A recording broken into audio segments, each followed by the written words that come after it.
हाय दोस्तों, welcome to polytech hub. आज हम स्टार्ट करने वाले हैं आपका जो सेकेंड ग्रुप के स्टूडेंट है फर्स्ट सेमेस्टर के, उनके लिए एक न्यू पेपर स्टार्ट हो रहा है अप्लाइड फिजिक्स। तो जब हम लोगों ने आपको बताया था सिलेबस के बारे में, तो हम लोग बताए थे कि इसको हम लोग 2 टीचर मिलके पढ़ाएंगे। बता दे रहे हैं हम आपको इसमें से किस किस चैप्टर को हम लोग हमारे साथ कवर कीजिएगा आप। तो देखिए, हम आपको पढ़ाने वाले हैं फंडामेंटल ऑफ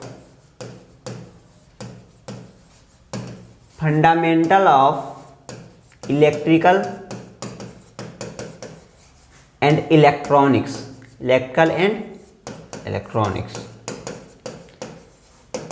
ये आपका एक पेपर का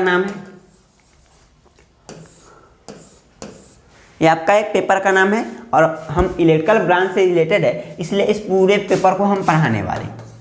लेकिन हम डायरेक्टली अभी इसको स्टार्ट नहीं करेंगे, इसको शुरू नहीं करेंगे। इसमें अभी एक चैप्टर भी हम नहीं शुरू कर सकते।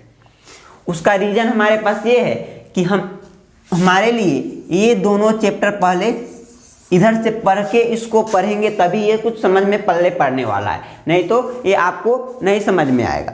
तो इसलिए हम क्या करेंगे, यहाँ पे 2 चैप्टर आप हमारे साथ कवर कीजिएगा, करेंट इलेक्ट्रिसिटी और सेमीकंडक्टर फिजिक्स। ये दोनों हमारे साथ हम आपको पढ़ाएंगे। और इसके अलावे जितने जो अप्लाइड फिजिक्स में बच जाते हैं, रिमेनिंग चैप्टर जो बचे हुए चैप्टर है, उसको कृष्णा सर आपको बताएंगे, पढ़ाएंगे। तो हम अभी आपको स्टार्ट करने वाले हैं करेंट इलेक्ट्रिसिटी, और इस दोनों को हम जल्दी ही समाप्त करेंगे क्योंकि हमको ये भी जल्दी पढ़ाना है। इस पे हमको जल्दी जाना है, इस चैप्टर को, इस पेपर पे, तो इस दोनों को हम जल्दी समाप्त करेंगे। तो चलिए हम आज स्टार्ट करने वाले हैं करेंट इलेक्ट्रिसिटी, जो अप्लाइड फिजिक्स में आपका 4th यूनिट है। तो चलिए, तो करेंट इलेक्ट्रिसिटी की बात आती है तो हम सबसे पहले बेसिक यूनिट पे जाते हैं। बेसिक इसमें क्या है उस पे जाते हैं। तो इसका शुरुआत होता है सबसे बेसिक से ले तो एक सबसे छोटा physical quantity, most basic physical quantity, आधारभूत इकाई बोलेंगे, उसको बोलते हैं चार्ज। इसी से स्टार्ट करेंगे हम लोग। चार्ज क्या है, जिसको आप हिंदी में 10th में पढ़ के आते हैं आवेश पढ़ के आते हैं। तो ये चार्ज ही वह कारण है जो करंट के लिए रिस्पॉन्सिबल है, करंट के लिए जिम्मेवार है। इसी के कारण करंट आया। तो इसलिए यहां पे लिखे हैं charge is the most basic quantity. ये सबसे बेसिक क्वांटिटी है, सबसे शुरू का क्वांटिटी है, बेसिक क्वांटिटी, आधारभूत राशि है। क्वांटिटी को भौतिक राशि आप बोलते हैं, फिजिकल क्वांटिटी। तो ये सबसे बेसिक क्वांटिटी है जो रिस्पॉन्सिबल है इलेक्ट्रिक फेनोमेना के, मतलब करंट फ्लो कर रहा है, वो क्या है, घटना है, फेनोमेना है। उस फेनोमेना के लिए जिम्मेवार कौन है, रिस्पॉन्सिबल कौन है, ये चार्ज। तो चार्ज वह फिजिकल क्वांटिटी है जो आपके इलेक्ट्रिक फेनोमेना के लिए जिम्मेवार है, रिस्पॉन्सिबल है। इसको आप डिनोट करते हैं स्मॉल क्यू से या कैपिटल क्यू से कर सकते हैं। इसको आप एथी में लिखते हैं, शॉर्ट में क्यू से डिनोट करेंगे हम लोग। चलिए, अब बात आती है इसकी यूनिट की। तो इसकी यूनिट, इकाई, जिसको आप एसआई यूनिट बोलते हैं, कूलॉम्ब होता है, जिसको आप सी से डिनोट करते हैं, कूलॉम्ब। सी से होते हैं कूलॉम्ब। तो थोड़ा यहाँ पे आइएगा हमारे साथ।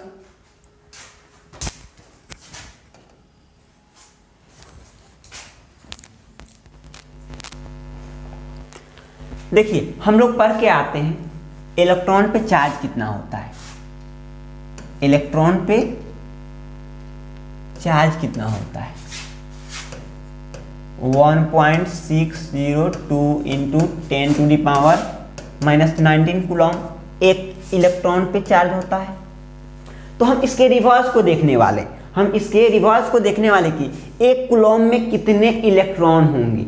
ये आपके लिए ज़्यादा इंपॉर्टेंट होगा ऑब्जेक्टिव पॉइंट ऑफ व्यू से, कि एक कूलम में कितने इलेक्ट्रॉन, ये तो सबको पता रहता है कि 1 इलेक्ट्रॉन पे, एक इलेक्ट्रॉन पे इतना चार्ज, इतना कूलम चार्ज होता है। ये चार्ज का यूनिट है कूलम।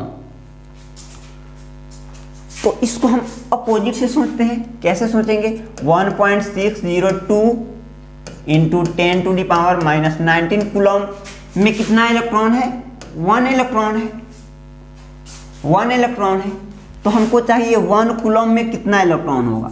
1 कूलम में कितना इलेक्ट्रॉन होगा, तो क्या करेंगे, इसको इस साइड ले जाइए तो डिवाइड करेंगे। 1.602 इंटू 10⁻⁻19 इलेक्ट्रॉन, इतना इलेक्ट्रॉन आएगा। इसको जब आप सोल्व कीजिएगा कैलकुलेटर से, कैलसी से, तो इसका रिजल्ट आएगा 6.24 इंटू 10⁻18, अप्रॉक्स में इतना आएगा 18 इलेक्ट्रॉन। तो यहां से हम क्या बोल सकते हैं, एक कूलम में इतने इलेक्ट्रॉन होते हैं, एक कूलम में इतने इलेक्ट्रॉन होते हैं। 6.24 इंटू 10⁻18 इलेक्ट्रॉन्स होते हैं 1 कूलम चार्ज में। 1 कूलम चार्ज में इतने इलेक्ट्रॉन्स होते हैं। तो हम आपको बताए चार्ज, उसका यूनिट, और एक कूलम में कितने इलेक्ट्रॉन्स होते हैं उसको देखें। तो वहीं आपको यहाँ पे एक कूलम में कितने इलेक्ट्रॉन्स होंगे, यहाँ पे आपको बता दिया गया है इतने इलेक्ट्रॉन्स होंगे। अब देखिए चार्ज के बारे में थोड़ा और सोचते हैं। ये सबसे बेसिक इकाई है जो करंट के लिए जिम्मेवार है। हम लोग क्या करते हैं, एक ग्लास को रेशम के कपड़े से क्या करते हैं, रगड़ते हैं। तो उसके बाद हम लोग देखते हैं कि उसमें कुछ ऐसा गुण आ जाता है जो हमको दिखाई नहीं देता, उसको बोलते हैं इमेजिनरी गुण, इमेजिनरी क्वालिटी उसमें आ गया, जिससे वो क्या करता है, दूसरे वस्तु को, छोटे छोटे वस्तु को क्या अपनी तरफ खींच सकता है या उसको धकेल सकता है। तो वही है चार्ज। तो चार्ज को आप बोलिएगा, चलिए आगे देखते हैं।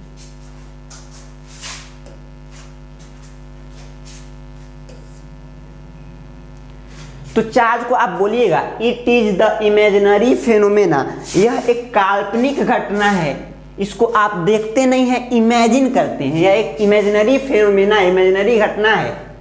By which any substance experiences a force of attraction and repulsion. यहीं तक रहने दीजिएगा, ये नहीं लिखिएगा। वह इमेजिनरी फेनोमेना है जिसके कारण सब्सटेंस यानी पदार्थ, कोई पदार्थ एक्सपीरियंस करते हैं, एब्जॉर्ब करते हैं, उनके बीच लगता है force of attraction and repulsion, यानी वस्तुओं के बीच आकर्षण बल और प्रतिकर्षण बल लगता है। वही है ये फेनोमेना। कौन सा है? चार्ज वाला इमेजिनरी फेनोमेना है। तो चार्ज एक इमेजिनरी फेनोमेना है जिसके कारण वस्तु के बीच या तो आकर्षण बल महसूस होता है या प्रतिकर्षण बल महसूस होता है, यानी अट्रैक्शन फोर्स ऑब्जर्व किया जाता है या रिपल्सन फोर्स ऑब्जर्व किया जाता है। तो चार्ज के लिए आपको बताया सबसे बेसिक फिजिकल क्वांटिटी है जो करेंट फेनोमेना के लिए जिम्मेवार है। यह एक इमेजिनरी फेनोमेना है जो क्या करता है, जिसके कारण कोई सब्सटेंस या फोर्स ऑफ अट्रैक्शन ऑब्जर्व करता है या रिपल्सन ऑब्जर्व करता है। जैसे आप क्या करते हैं, ज़्यादा देर तक आप केस को इस तरह रगड़ देते हैं कलम से, और छोटे छोटे कागज के टुकड़े लिए रहते हैं, तो उधर ले जाते तो क्या उसको खींचता है, उसको अपने तरफ खींचता है या उसको रिपेल करता है। रिपेल मतलब धक्का देता है, अट्रैक्ट मतलब खींचता है। तो ये जो फोर्स लग रहा है किसके कारण लग रहा है? इस चार्ज के कारण लग रहा है। इस पे क्या आ गया है? चार्ज आ गया है। तो हम यहाँ पे थोड़ा पॉजिटिव और निगेटिव चार्ज के बारे में बात कर लेंगे। तो चार्ज दो तरह के होंगे, पॉजिटिव चार्ज और निगेटिव चार्ज। जिस पे पॉजिटिव चार्ज होगा, अब देखिए पॉजिटिव चार्ज और निगेटिव चार्ज, तो सेम तरह के अगर चार्ज होंगे तो एक दूसरे को रिपेल करेंगे, मतलब धक्का देंगे। सेम चार्ज, लाइक को बोलते हैं सेम, जैसे like charge, like charges repel each other, repel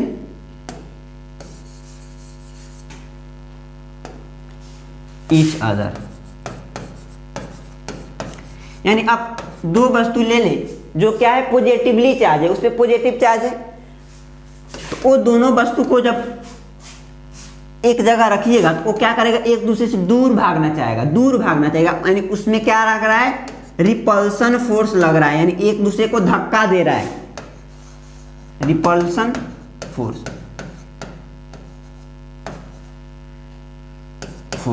उसी तरह अगर निगेटिव चार्ज ले ले, दो ऐसे वस्तु ले ले जिसपे क्या है, जो निगेटिवली चार्ज है, तो वो भी को एक दूसरे को नजदीक लाएगा, तो भी क्या होगा, एक दूसरे से दूर भागना चाहेगा।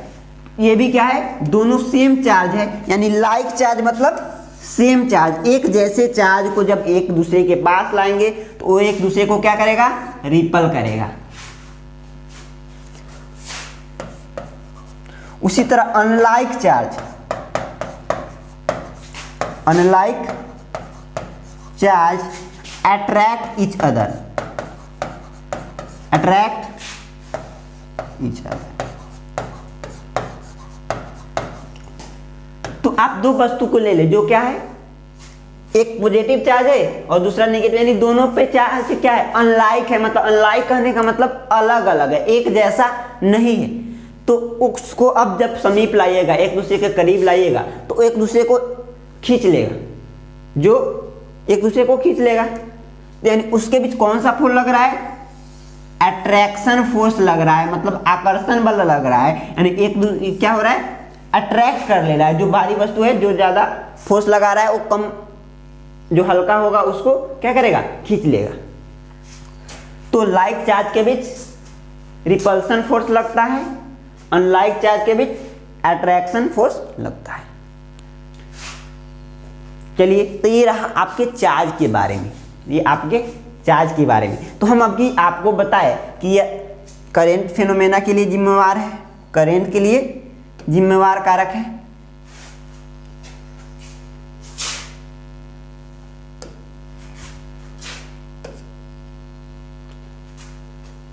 तो चलिए थोड़ा अब करेंट की बात करते हैं। अब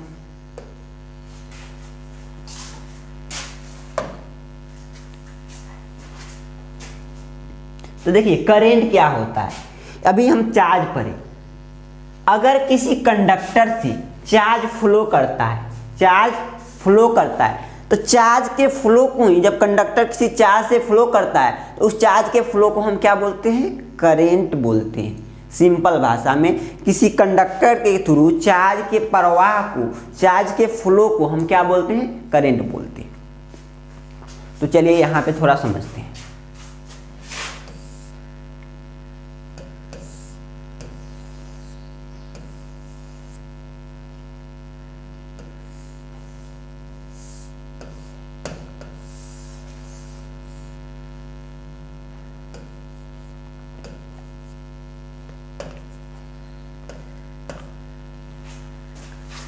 तो ये आपके सामने एक कंडक्टर बना लिया है।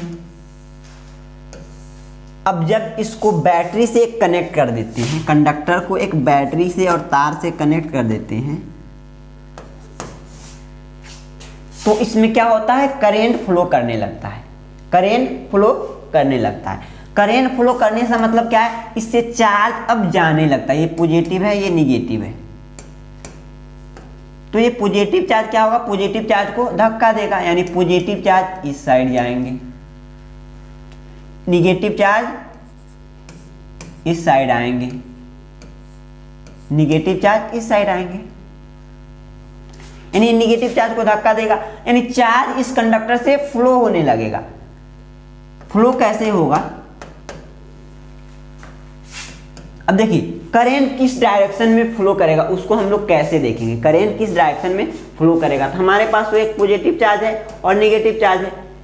तो बेंजामिन फ्रैंकलिन ने सबसे पहले बताया करंट की डायरेक्शन वो होता है जिधर निगेटिव चार्ज होता है उसके अपोजिट में फ्लो करता है। इधर निगेटिव चार्ज इधर फ्लो कर रहा है तो करंट का डायरेक्शन इधर फ्लो होगा। इसमें जो करंट फ्लो करेगा ऊपर की तरह ऐसे फ्लो करेगा। तो ये करंट का कन्वेंशनल डायरेक्शन, कन्वेंशनल कहने का मतलब जो शुरू में दिया गया, जिन्होंने दिया उनका नाम है बेंजामिन फ्रैंकलिन। वो निगेटिव चार्ज के फ्लो के अपोजिट होता है। निगेटिव चार्ज अगर इधर फ्लो कर रहा है तो करंट इधर फ्लो करेगा, करंट के फ्लो का डायरेक्शन इधर होगा। तो चलिए यहाँ पे आपको दिखा दिए हैं ये वाला बात, एक बैटरी से कनेक्ट किए हैं तो निगेटिव चार्ज इधर फ्लो कर रहा है, इसमें निगेटिव चार्ज इधर फ्लो कर रहा है, इधर आ रहा है। निगेटिव चार्ज इधर आएगा क्यों? क्योंकि यहाँ के पॉजिटिव है तो पॉजिटिव निगेटिव को अट्रैक्ट करेगा, तो निगेटिव चार्ज इधर आएगा, निगेटिव चार्ज इधर आएगा। तो करंट का डायरेक्शन क्या होगा? करंट इधर फ्लो करेगा। तो बेंजामिन फ्रैंकलिन ने क्या बताया है? इसके अपोजिट में करंट का डायरेक्शन होगा, तो करंट यानी इधर फ्लो कर रहा होगा। तो करंट सिंपली क्या है? चार्ज का फ्लो है। किसी कंडक्टर के थ्रू, इलेक्ट्रिक करंट की बात कर रहे हैं तो कंडक्टर के थ्रू चार्ज का फ्लो है। देखिए पॉजिटिव चार्ज और निगेटिव चार्ज का मूवमेंट एक दूसरे के अपोजिट होगा, एक दूसरे के अपोजिट होगा। यानी निगेटिव चार्ज अगर इधर मूव कर रहा है तो पॉजिटिव चार्ज क्या होगा? इधर मूव करेगा। क्योंकि ये पॉजिटिव है तो निगेटिव को अपने साइड अट्रैक्ट करेगा, खींचेगा, निगेटिव को खींचेगा और पॉजिटिव को क्या करेगा? धक्का देगा। पॉजिटिव इधर फ्लो करेगा और निगेटिव इधर फ्लो करेगा। तो यानी पॉजिटिव चार्ज और निगेटिव चार्ज का मूवमेंट क्या होगा? एक दूसरे के अपोजिट होगा और करंट का डायरेक्शन निगेटिव चार्ज के अपोजिट लेते हैं। और निगेटिव चार्ज से यहाँ पे अब कभी कभी इलेक्ट्रॉन भी बोल सकते हैं, ठीक है, क्योंकि इलेक्ट्रॉन निगेटिव चार्ज होते हैं, निगेटिवली चार्ज होते हैं। चलिए तो कन्वेंशनल डायरेक्शन जो करंट का दिया जाता है, अपोजिट दिया जाता है निगेटिव चार्ज। इसको आप इस तरह लिखने का मतलब है निगेटिव, और इस तरह मतलब लिखने का मतलब है पॉजिटिव। तो कन्वेंशनल डायरेक्शन हमेशा करंट का क्या होता है? करंट का डायरेक्शन निगेटिव चार्ज के अपोजिट होता है। किसने दिया है? बेंजामिन फ्रैंकलिन ने इसको बताया है, बेंजामिन फ्रैंकलिन ने बताया है। तो चलिए यहाँ तक तो बता दिए। अब करंट को भी डिफाइन कर चुके, तो उसके डिफिनेशन को थोड़ा देखते हैं। तो हम यहाँ पे थोड़ा उसको अलग स्टाइल से देखने वाले हैं, क्योंकि अलग थोड़ा वास्ट वे में देखने वाले हैं करंट के डिफिनेशन को। क्योंकि हम लोग पढ़ के आते हैं 10th में, चार्ज के फ्लो के डायरेक्शन को हम क्या बोलते हैं? चार्ज के फ्लो को हम क्या बोलते हैं? करंट बोलते हैं। तो देखिए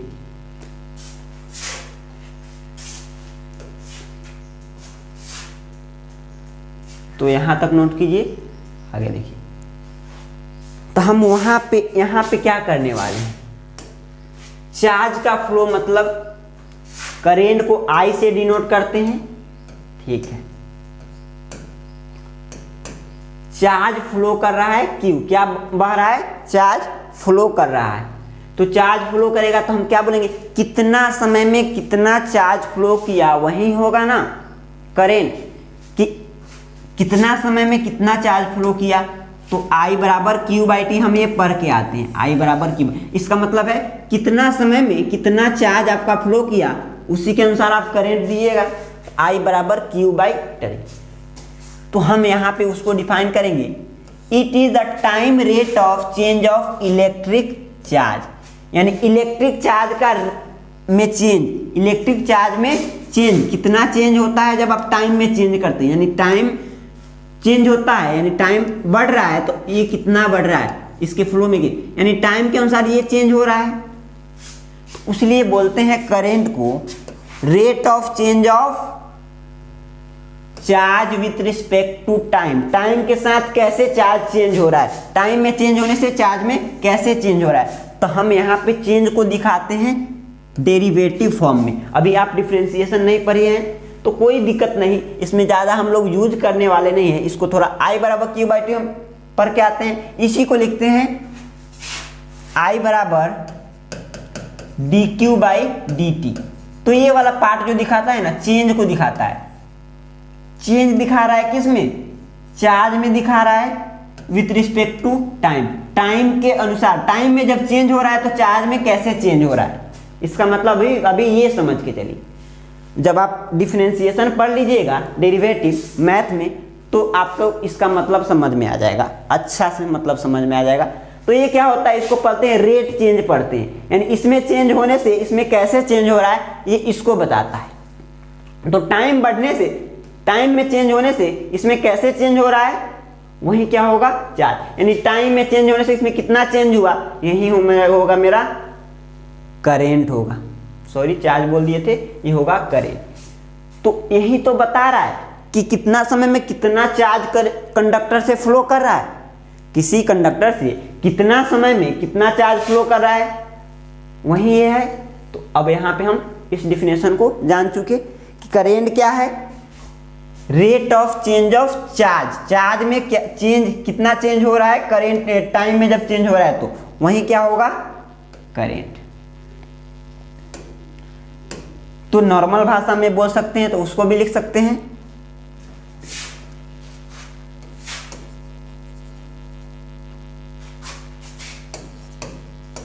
flow of charge through a conductor,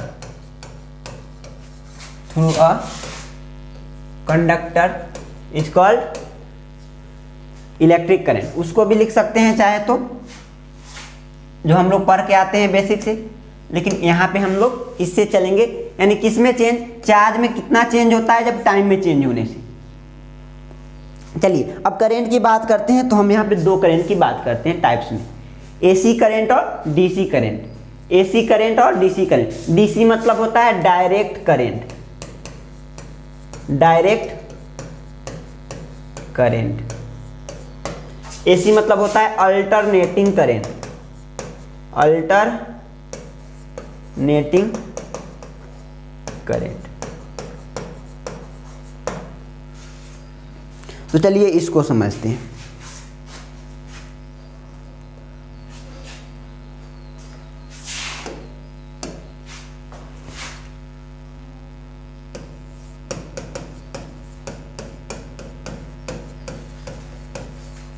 जिसको आप डीसी बोलते हैं, डिस्ट धारा बोलते हैं हिंदी में। तो देखिए इस ग्राफ को ऑब्जर्व कीजिएगा, यह है टाइम का एक्सिस, एक्स एक्सिस पे हम टाइम को लिए हैं, इस पे लिए हैं करेंट को लिए हैं। तो डायरेक्ट जो करेंट होता है टाइम के बढ़ने के साथ इसके मैग्नीट्यूड में, यानी इसका जो मान है, वैल्यू है, उसमें चेंज नहीं होता है और न ये इसके डायरेक्शन में चेंज होता है। यानी जिस करंट में टाइम के अनुसार, टाइम में चेंज होने से, टाइम को बढ़ने से या घटने से इसके डायरेक्शन में, दिशा में चेंज ना हो और इसका मान भी चेंज ना हो, जितना है उतना फिक्स ही रहे, उसको बोलते हैं डायरेक्ट करंट। इसको थोड़ा समझिएगा। मान लेते हैं ये 2 सेकेंड, सेकेंड में ले लिए 4 सेकेंड, 6 सेकेंड, 8 सेकेंड, यह है 2 एम्पियर, 3 एम्पियर या 4 ले लेते हैं, 4 एम्पियर, 6 एम्पियर। ये करेंट है तो एम्पियर में होगा, अभी यूनिट की बात हम करने वाले हैं। ये टाइम है तो सेकेंड में टाइम को लिए। तो यहाँ पे आप देखिए 2 सेकेंड पे, देखिए 2 सेकेंड पे करंट की वैल्यू क्या है, इतना है 6 एम्पियर। 4 सेकेंड भी बात करें तो भी 6 एम्पियर, 6 सेकेंड पे बात करें तो भी 6 एम्पियर, 8 सेकेंड पे बात करें तो भी 6 एम्पियर। यानी टाइम में चेंज हो रहा है, टाइम जैसे जैसे बढ़ रहा है तो इसका करंट की वैल्यू क्या है, मान क्या है, तो फिक्स है, 6 एम्पियर ही है। टाइम के अनुसार जैसे टाइम चेंज हो रहा है उसके अनुसार ये तो चेंज नहीं हो रहा है, ये चेंज नहीं हो रहा है। अब देखिए डायरेक्शन, इसकी डायरेक्शन हमेशा इधर ही फ्लो कर रहा है, इसका डायरेक्शन भी चेंज नहीं हो रहा है, तो ये है डायरेक्ट करंट। तो डायरेक्ट करंट में क्या होगा, मैग्नीट्यूड यानी मान, वैल्यू 5 एम्पियर 10 एम्पियर जितना उसका मान है ओ, और उसका डायरेक्शन समय के अनुसार चेंज नहीं होता है, तो वैसे करंट को बोलते हैं direct current.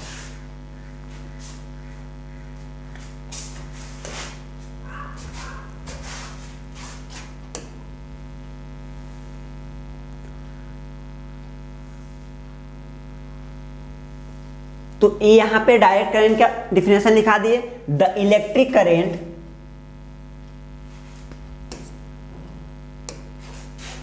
The electric current having constant direction and constant magnitude with respect to time, time के अनुसार उसका डायरेक्शन और मैग्नीट्यूड दिशा और उसका वैल्यू क्या हो, कांस्टेंट रहे, फिक्स रहे, वो चेंज नहीं हो, उसको बोल देते हैं डायरेक्ट करेंट। तो इस डिफिनेशन को लिखिएगा और वहां पे जो ग्राफ बताए थे उस ग्राफ को बना लीजिएगा, ठीक है। अब अल्टरनेटिंग करंट की बात करते हैं। The current that changes its magnitude, उसका मैग्नीट्यूड क्या हो, चेंज हो टाइम के अनुसार। एट एवरी इंस्टेंट, हर क्षण में, यानी 2 सेकेंड बाद, 1 सेकेंड बाद, यानी जैसे जैसे टाइम बढ़ रहा है तो उसको बोलते हैं 1 इंस्टेंट पे, 2 इंस्टेंट पे, यानी क्षण के अनुसार, यानी टाइम के अनुसार क्या हो रहा है, जैसे टाइम चेंज हो रहा है उसके अनुसार क्या हो रहा है, उसका वैल्यू भी चेंज हो रहा है। And polarity at regular interval of time, और उसका पोलैरिटी भी चेंज होता है रेगुलर इंटरवल ऑफ टाइम। तो इसको समझते हैं। देखिए रेगुलर इंटरवल कहने का मतलब क्या है।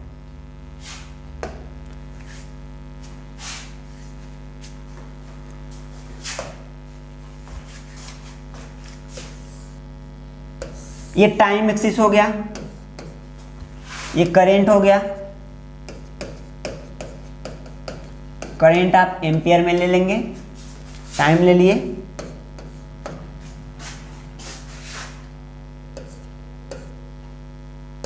सेकेंड में,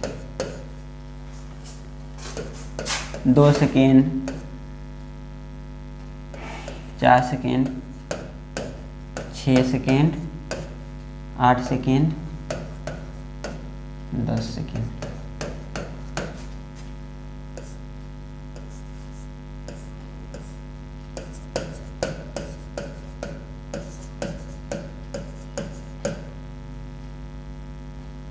चलिए, तो इसमें क्या हो रहा है, मैग्नीट्यूड हमेशा इसका वैल्यू टाइम जैसे जैसे बढ़ रहा है इसका मैग्नीट्यूड भी क्या हो रहा है, चेंज हो रहा है, बढ़ रहा है, घट रहा है। तो ऐसे ले लेते हैं यहां पे, ऐसे आगे भी होगा। तो इसमें देखिए इसका मैग्नीट्यूड क्या हो रहा है, जैसे जैसे समय बढ़ रहा है, समय 0 सेकेंड पे, 0 सेकेंड पे, यहां पे 0 सेकेंड है, इसका मैग्नीट्यूड क्या है, 0 है। करंट की वैल्यू क्या है, यहाँ पे 0 है। 1 सेकेंड पे गए, उसका वैल्यू इतना, उसका वैल्यू इस पॉइंट पे कुछ होगा, या आधा ले लेते हैं। 1 सेकेंड पे क्या होगा, 1 एम्पियर पे आएगा। 1 सेकेंड पे उसका वैल्यू इतना है। 2 सेकेंड पे उसका वैल्यू देख लेते हैं, इतना है, उसको हम लोग डिफाइन नहीं किए, जो भी वैल्यू हो, यानी 2 सेकेंड पे इतना है। ये इतना नहीं होना चाहिए, एक्चुअल में देखें तो ये मिडिल में होना चाहिए।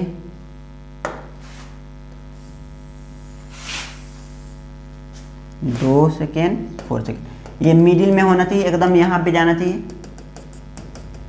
चलिए, यानी जैसे जैसे समय बढ़ा, 0 पे इसका मान क्या था, वैल्यू 0 पे इसका वैल्यू 0 एम्पियर। जैसे समय बढ़ा ये भी बढ़ गया, करंट का वैल्यू और बढ़ा, ये और बढ़ गया, और बढ़ा, 2 पे गया, ये हो गया मैक्सिमम। 2 सेकेंड पे क्या, 4 एम्पियर। उसके बाद बढ़ा, तो ये क्या हो रहा है, प्लस में। अभी जो वैल्यू है ऊपर जा रहा है, तो ऊपर वाला क्या होता है, पॉजिटिव वैल्यू।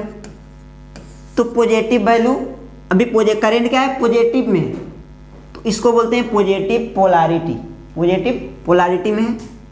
अब देखिए, अब जैसे 2 एम्पियर से समय और बढ़ना स्टार्ट हुआ, 3, यहाँ पे 3 सेकेंड पे चले गए, समय और बढ़ रहा है, तो अब इसका वैल्यू क्या हो गया, कम होने लगा। यानी हर अलग अलग समय पे इस करंट की वैल्यू अलग अलग दिख रहा है। 4 सेकेंड पे देखे तो फिर 0 है, यहाँ पे देखे तो फिर इतना वैल्यू है, आगे और बढ़े तो इतना निगेटिव में। अब यहाँ से क्या हुआ, करंट की वैल्यू इधर माइनस में चलने लगा, यहाँ पे 4 एम्पियर, 2 एम्पियर। तो इसके बाद ये करंट अब माइनस में चलने लगा, तो ये निगेटिव वैल्यू में आ गया, तो इसको बोलिएगा निगेटिव पोलैरिटी। 4 सेकेंड के बाद क्या हो गया, निगेटिव में आ गया। फिर 6 सेकेंड पे गया तो फिर माइनस में 4 एम्पियर फ्लो करने लगा। 8 पे गया, 0 हो गया, फिर इधर जाएगा। यानी देखिए 4 सेकेंड के बाद ये पॉजिटिव था, फिर 4 सेकेंड के बाद ये क्या हो जाए, 4 सेकेंड तक ये निगेटिव रहा, फिर इसके बाद क्या हो जाएगा, पॉजिटिव चला जाएगा, फिर 4 सेकेंड तक पॉजिटिव रहेगा, इसको बोलेंगे एक इंटरवल। 4 सेकेंड बाद ये क्या हो, इसका प्लस से माइनस में जा रहा है, 4 सेकेंड बाद माइनस से प्लस में जा रहा है, तो इसको बोलेंगे एक इंटरवल। ठीक है, तो इसमें हम क्या बोल रहे हैं, जैसे जैसे टाइम आपका बढ़ रहा है इसका वैल्यू मैग्नीट्यूड क्या हो रहा है, करंट की वैल्यू, एसी करंट की वैल्यू चेंज हो रहा है, तो यह है अल्टरनेटिंग करंट। यानी इसकी मैग्नीट्यूड क्या हो रहा है, टाइम जैसे जैसे बढ़ रहा है, घट रहा है, चेंज हो रहा है, हर अलग अलग समय पे इसका वैल्यू अलग अलग है, मान अलग अलग है, और इसका पोलैरिटी एक फिक्स समय के बाद 4 सेकेंड पे जैसे इसका क्या 4 सेकेंड तक प्लस में इसका वैल्यू रहा, फिर उसके बाद माइनस में हो गया, फिर 4 सेकेंड तक माइनस में रहा, फिर प्लस हो जाएगा और 4 सेकेंड तक प्लस में रहेगा। तो ये टाइम क्या है, फिक्स है, एक फिक्स टाइम तक ये क्या होगा, पॉजिटिव से निगेटिव में जाएगा, निगेटिव से पॉजिटिव में जाएगा, यानी कुछ इंटरवल तक इसका वैल्यू क्या रहेगा, एक फिक्स इंटरवल के बाद यानी फिक्स समय के बाद वो क्या होगा, चेंज होगा, इसकी पोलैरिटी चेंज होगी, मतलब प्लस से माइनस में हो जाएगा, पॉजिटिव वैल्यू से निगेटिव वैल्यू में हो जाएगा, निगेटिव वैल्यू से पॉजिटिव वैल्यू में आ जाएगा। तो इसको हम क्या बोलेंगे, अल्टरनेटिंग करेंट, अल्टरनेटिंग करेंट, ये हो गया अल्टरनेटिंग करेंट। तो कहिएगा क्या सर, इस तरह ऐसा ही हो सकता है इससे का अल्टरनेटिंग करेंट, ऐसे भी हो सकता है ना, देखिएगा मेरी बात को थोड़ा। तो इसको आप डिफिनेशन को नोट कीजिएगा, इस ग्राफ को बनाइएगा। तो क्या ऐसे नहीं हो सकता है सर, ये टाइम को हम ले ले,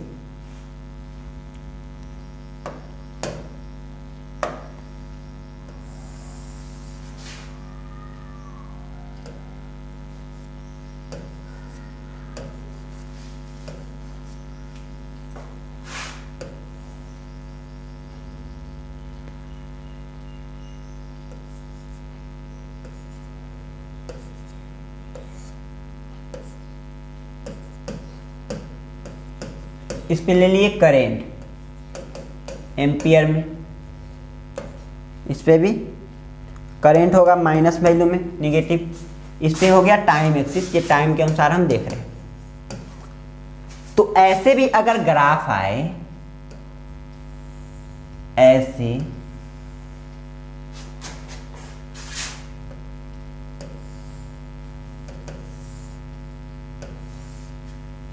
ऐसे भी आए तो भी समय के साथ तो क्या हो रहा है, हर समय पे इसका वैल्यू चेंज हो रहा है, टाइम जैसे बढ़ रहा है उसका वैल्यू मैग्नीट्यूड क्या हो रहा है, सेम हो रहा है। जैसे 2 सेकेंड, 4 सेकेंड, 6 सेकेंड, 8 सेकेंड, तो जैसे जैसे यहाँ से 0 सेकेंड पे इसका वैल्यू क्या है, 0 एम्पियर है, इधर आगे बढ़े, इतना टाइम पे गए इसका वैल्यू इतना हो गया, ऐसे करके देखिए, इतना पे गए इसका वैल्यू इतना है, इतना पे गए इसका वैल्यू मैक्सिमम 4 एम्पियर है। तो क्या देख रहे हैं, समय के साथ क्या हो रहा है, ये सभी प्लस में आ रहा है, पॉजिटिव वैल्यू में है अभी, समय के साथ इसकी वैल्यू, हर समय पे इसका वैल्यू क्या है, हर समय पे अलग अलग समय पे इस करंट की वैल्यू अलग अलग है, यानी जैसे जैसे टाइम चेंज हो रहा है इसका वैल्यू, यानी इसका मैग्नीट्यूड, करंट का मैग्नीट्यूड मान चेंज हो रहा है, बदल रहा है। और देखिए 4 सेकेंड तक ये पॉजिटिव वैल्यू में रहा, उसके बाद निगेटिव वैल्यू हो गया, फिर 4 सेकेंड तक, 4 से 8 तक कितना का डिफरेंस है, 8, 4 में से देखिएगा तो फिर 4 सेकेंड का डिफरेंस आया, तो 4 सेकेंड तक क्या रहा, फिर निगेटिव वैल्यू में रहा, फिर 4 सेकेंड के बाद पॉजिटिव वैल्यू में जाएगा, फिर उतना 4 सेकेंड तक क्या होगा, पॉजिटिव वैल्यू में रहेगा। तो यहाँ भी तो ये भी तो एसी जैसा है, इसको भी बोल सकते हैं, ये भी क्या है, एसी करेंट है, अल्टरनेटिंग करेंट है, अल्टरनेटिंग करेंट है। ठीक है, तो ऐसे भी हो सकता है और अलग अलग शेप के भी हो सकते हैं, जैसे ऐसे बना सकते हैं। ठीक है, तो ये सब अल्टरनेटिंग करंट है, लेकिन हम इस सब को ज्यादा नहीं यूज करते हैं, इस सब को ज्यादा नहीं यूज करते हैं। तो ऐसा भी हो सकता है, तो ये भी अल्टरनेटिंग करंट ही है। अल्टरनेटिंग करंट मतलब उसका मैग्नीट्यूड जैसे जैसे समय बढ़ रहा है, घट रहा है, समय चेंज हो रहा है, उसका मान भी बढ़ रहा है, घट रहा है, और खास समय तक, यहाँ पे 4 सेकेंड लिए थे, 4 सेकेंड तक पॉजिटिव रह रहा है, 4 सेकेंड तक निगेटिव, तो ये बात नहीं है कि ये 4 सेकेंड तक ही हमेशा रहेगा, वो अपने सिग्नल के अनुसार बदलेगा, यानी उसके अनुसार जहां पे दिया रहेगा उसके अनुसार उसको हम देखेंगे। आप 2 सेकेंड पे भी बना सकते हैं, तो ये आप पे निर्भर है कि पॉजिटिव से निगेटिव कितना में देर में जा रहा है, कितना समय में जा रहा है, वो होगा आपका इंटरवल। तो फिक्स इंटरवल के बाद ये चेंज हो रहा है, अपने पोलैरिटी को चेंज कर रहा है, प्लस से माइनस में जा रहा है। तो ये है अल्टरनेटिंग करंट। लेकिन हम ज़्यादा इसको यूज करते हैं, इसको बोलते हैं साइनोसॉइडल। साइनोसॉइडल ये है triangular AC alternating current, triangular alternating current है, ये है साइनोसॉइडल। तो इसको ज़्यादा यूज करते हैं क्योंकि जब आप पढ़िएगा, इंटीग्रेशन पढ़िएगा, डिफरेंशिएशन पढ़िएगा, तो साइनोसॉइडल ग्राफ का, साइनोसॉइडल सिग्नल का इंटीग्रेशन और डिफरेंशिएशन आसान होता है। इसका इंटीग्रेशन और डिफरेंशिएशन आसान होता है, इसलिए हम इसको यूज करते हैं। तो जब ये हम बात करें तो ये अल्टरनेटिंग करंट से कहने का मतलब सिर्फ यही नहीं है, ये सब भी सारे हैं अल्टरनेटिंग करंट। तो चलिए इसके थोड़ा यूनिट के बारे में बात करते हैं। तो अभी तक हम देख चुके हैं एसी करंट और डीसी करंट, एसी करंट और डीसी करंट। अगर हम करंट की यूनिट की बात करें तो हम करंट को यहाँ पे क्या लिख रहे हैं, आई को लिख रहे हैं D Q upon D T या क्यू अपॉन टी। तो देखिए इसका यूनिट निकालते हैं। तो एक तो इसका यूनिट एम्पियर दिया जाता है, करंट का यूनिट एम्पियर दिया जाता है जो साइंटिस्ट के नाम पे है, ठीक है। इसको ए से डिनोट करते हैं, कैपिटल ए से। एक और यूनिट निकाल सकते हैं, इसके फॉर्मूले से निकाल लीजिए। एक यूनिट क्या हो जाएगा, ए क्या है क्यू, क्यू का क्या होता है कूलॉम। तो करंट का यूनिट क्या होगा कूलॉम, ऊपर होगा, नीचे क्या होगा टाइम, टाइम है तो टाइम का सेकेंड। तो एक और यूनिट दे सकते हैं, एक और यूनिट दे सकते हैं कूलॉम पर सेकेंड, कूलॉम पर सेकेंड। इसको ऐसे भी लिख सकते हैं, कूलॉम ऊपर जाएगा तो सेकेंड, ऐसे भी लिख सकते हैं सेकेंड का इनवर्स। तो कूलॉम पर सेकेंड। तो कितनों को तो ये मालूम होता है, ये इस पे ज़्यादा दिमाग नहीं लगाना चाहते, तो ये आया है इस फॉर्मूला से कूलॉम पर सेकेंड। आपको इसका डिफिनेशन पता है, फॉर्मूला पता है, तो आप इससे क्या कर सकते हैं, निकाल सकते हैं इसका ये वाला यूनिट। तो अगर आपके ऑप्शन में ये एम्पियर नहीं है तो ये दिया है, तो ये लगाइए कूलॉम पर सेकेंड। अब देखिए थोड़ा और चार्ज के बारे में सोचते हैं, थोड़ा चार्ज के बारे में सोचते हैं। तो हम आपको अभी बेसिक से ले चलते हैं, इसको आपको नोट करना है, इसको कैसे ला रहे हैं यूनिट को। चलिए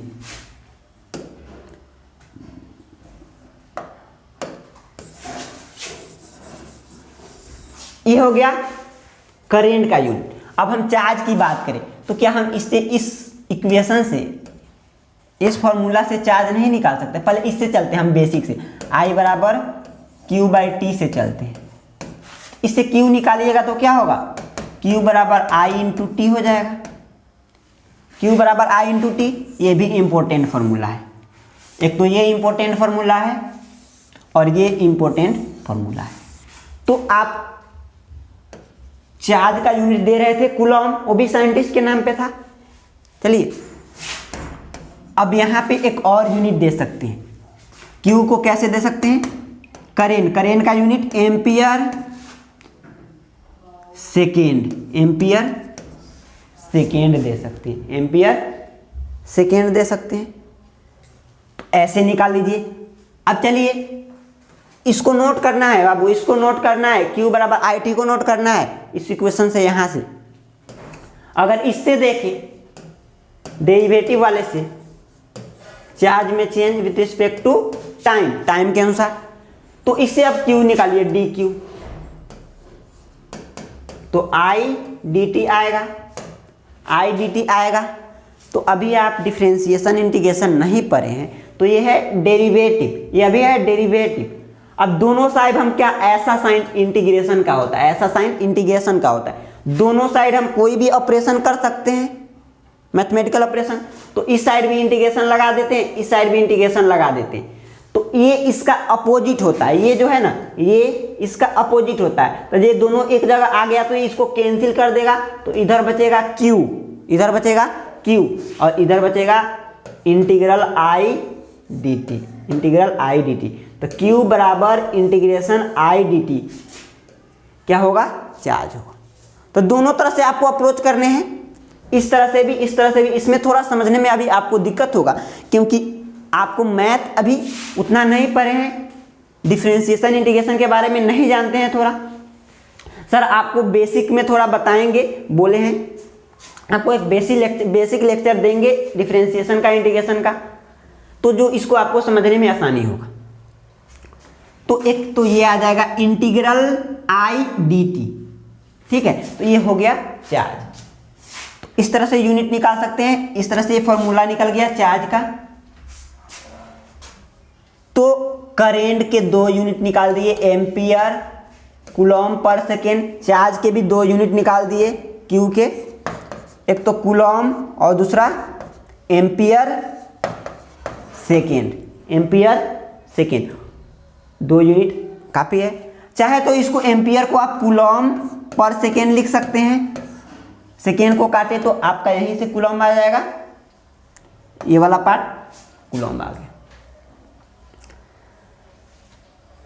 तो ये आपका है। अभी तक हम लोग देखिए चार्ज के बारे में, करेंट के बारे में, चार्ज के बारे में, करेंट के बारे में, करेंट के टाइप्स के बारे में।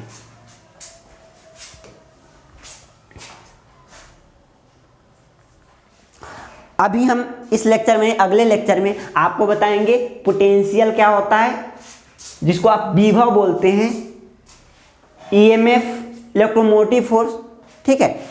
उसके बाद पोटेंशियल डिफरेंस, इस सब के बारे में बात करेंगे नेक्स्ट लेक्चर में। तो आप हमारे साथ बने रहिए, इस लेक्चर को देखिए और प्रॉपरली नोट्स बनाइए। मिलते हैं नेक्स्ट लेक्चर में। Thank you.